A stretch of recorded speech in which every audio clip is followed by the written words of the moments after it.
Celsius in some central and northern areas. And that's BBC Radio Scotland News. Late Night Radio with Ashley Storrie on BBC Radio Scotland. Listen on BBC Sounds.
You're listening to Ashley Storrie on BBC Radio Scotland Live from Pacific Way, joined as always by sidekick Silent Paul. And we are talking crime. We're talking TV detectives and crime solvers. We're also talking about the things that aren't illegal but you wish were a wee bit illegal. Maybe throw some punishments in there. We are also talking about Dick Van Dyke, who is this week's Hollywood Swinger. We played you a beautiful rendition of Wives and Lovers from that beautiful man, that big tall performer. And we've got scores a-flying in for him. Let me get to them. Mrs. Harris says, Van Dyke, love it. Great voice, good melody, dreamy music. Only 97 Kenny Rogers roasters because of the dodgy lyrics. That's not his fault. Jane Jones says, why has no one mentioned Taggart? It's a good shout. Why has no one mentioned Taggart? Taggart, I think, gets a bad name because they kept doing Taggart when After Taggart was wasn't there, gone. yeah.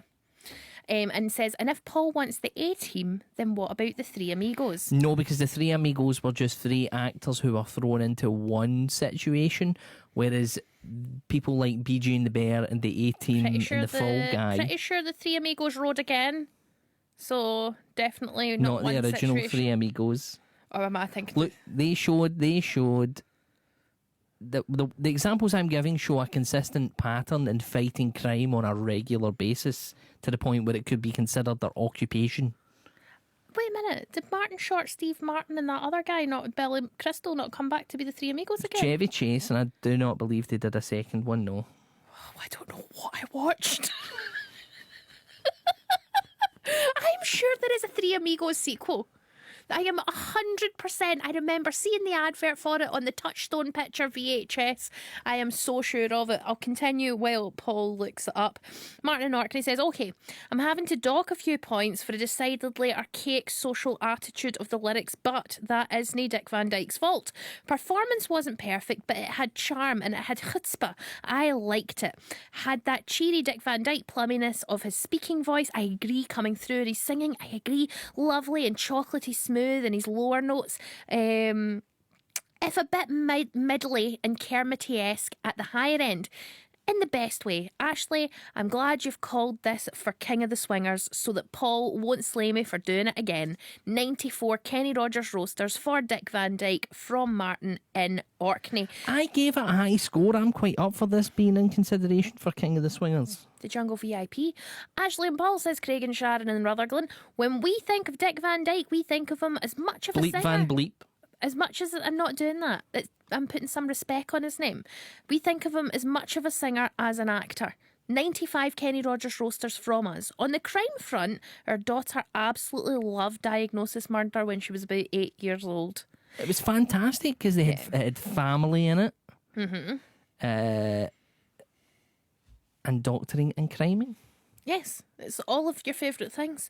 Leanne and Chris are having a bit of a PC moment with Mr. Van Dyke's sing-song. It's just a wee bit creepy. We get it.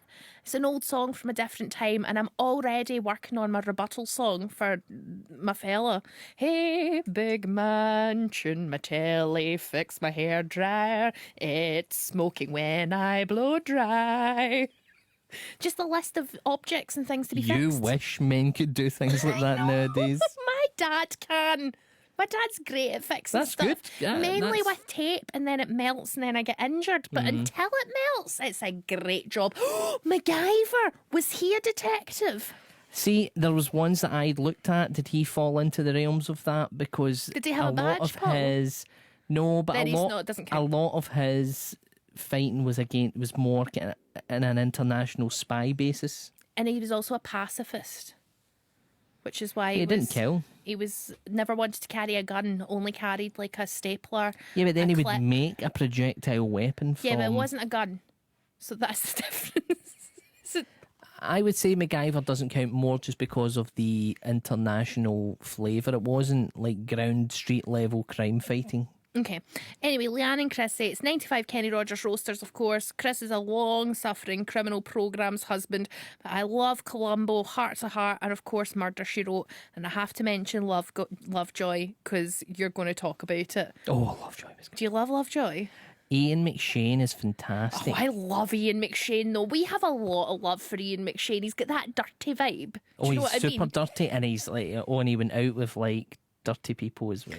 Ian McShane in Deadwood, Ian McShane in Lovejoy, Ian McShane in Game of Thrones. I love him. He's great. He's in the John Wick movies. I saw the 4th John Wick movie. Oh, how was it? It's very long.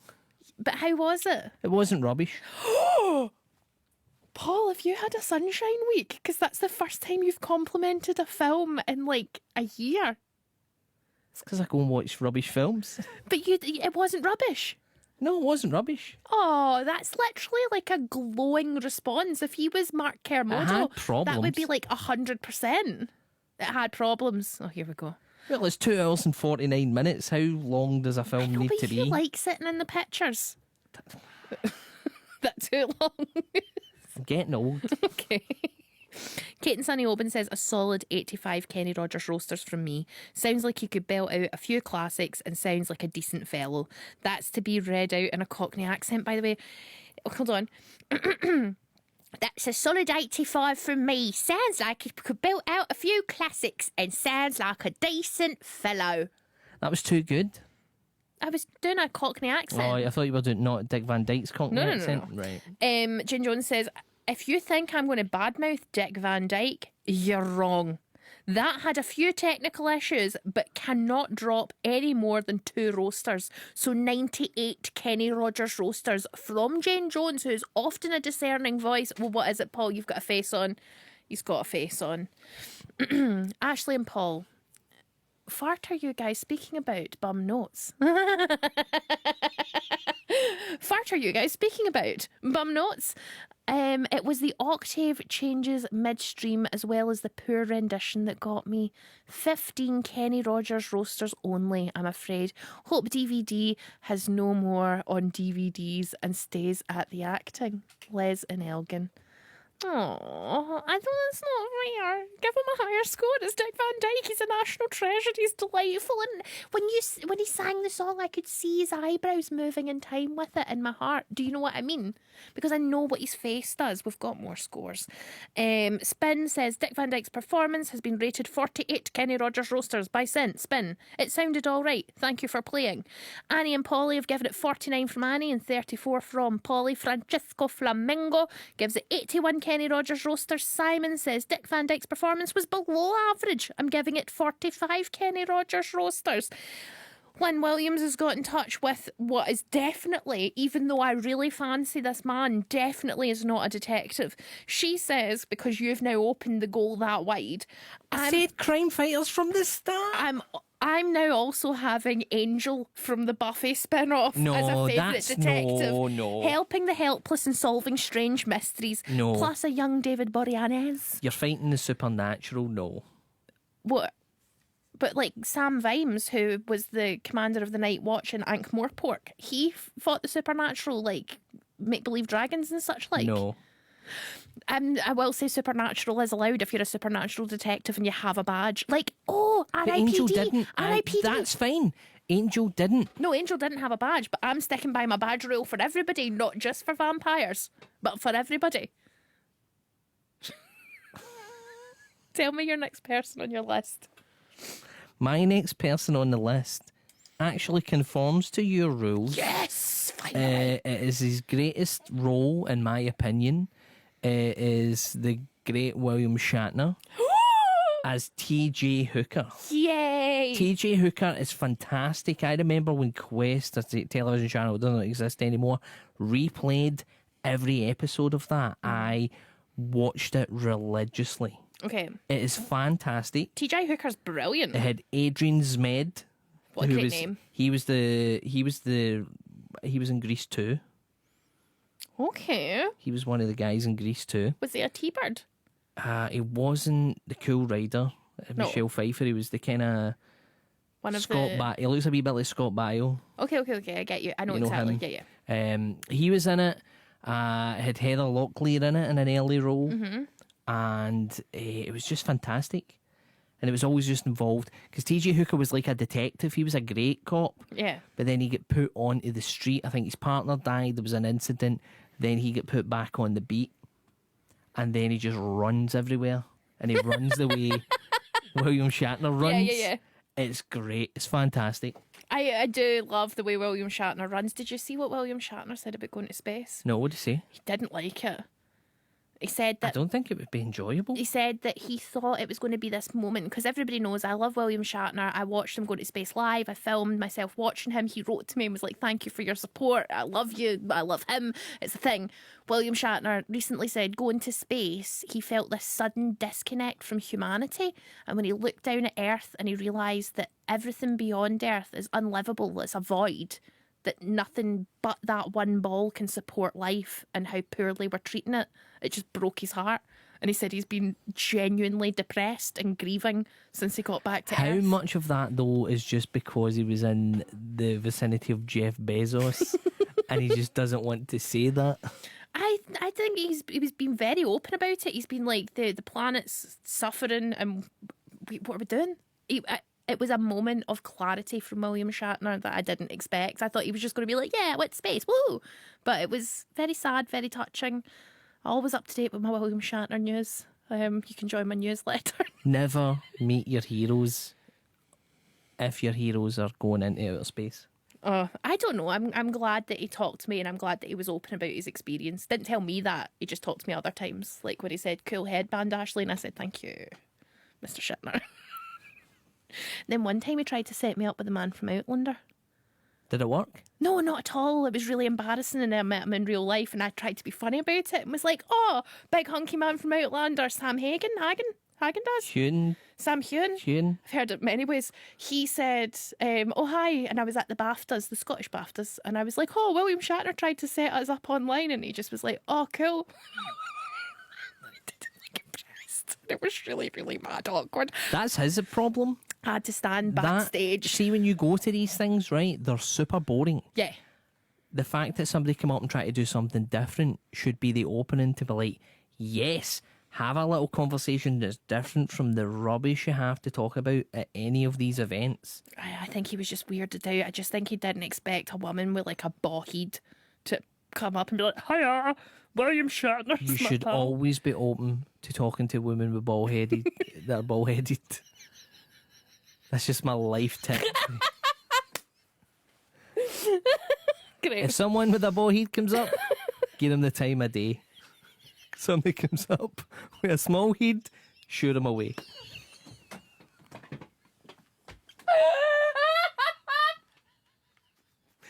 Here's Thin Lizzy.